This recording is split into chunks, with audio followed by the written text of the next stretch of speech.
began my public venture actually on June 17th, 1991. I remember that date well. Prior to that, I was doing appellate work for a boutique law firm in Providence, headed by Lauren Jones at Jones Associates. And it was through actually a mutual friend of ours who has now passed that I met the person within the Attorney General's office at that time. Jim O'Neill was the Attorney General of Rhode Island. That was in the late 80s, early 90s. And I was hired in 91.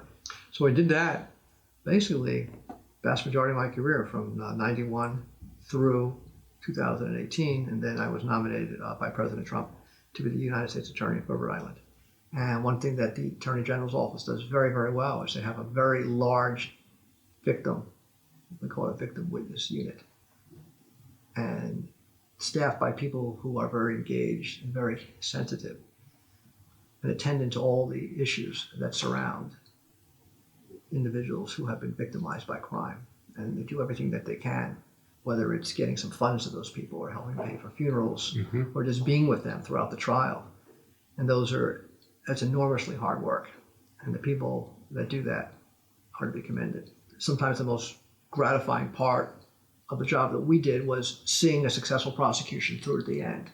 And the victims knowing that justice had been achieved. In the federal system, though, people go to prison for, various amounts of time depending on the type of crimes that they commit. And there's a lot of compassion which is shown to criminal defendants. Really? Yeah, a lot of compassion, which is, I think, a good thing.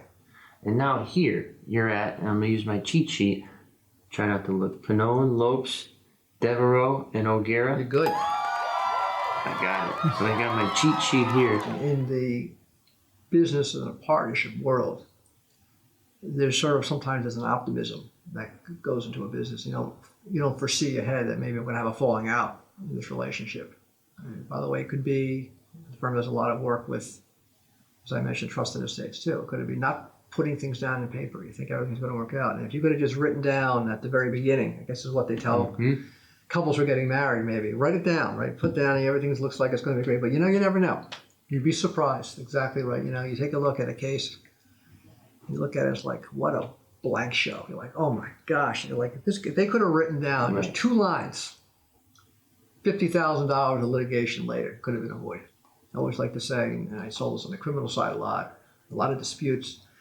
I tell the kids growing up, there are 3 sides to every story, right? There's your side and the other person's side, and the truth often lies somewhere in the middle.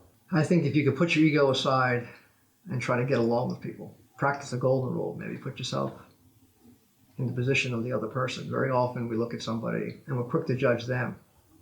But maybe if we were in that situation, we won't be so quick to judge ourselves. I've seen many people that have said to me, if I hadn't gotten arrested, I wouldn't be alive today. I know people like that. There's something to be said for a friend, kind of shaking them out and caring for one another. So we sort of have the empathy, but also empathy sometimes means trying to save somebody else.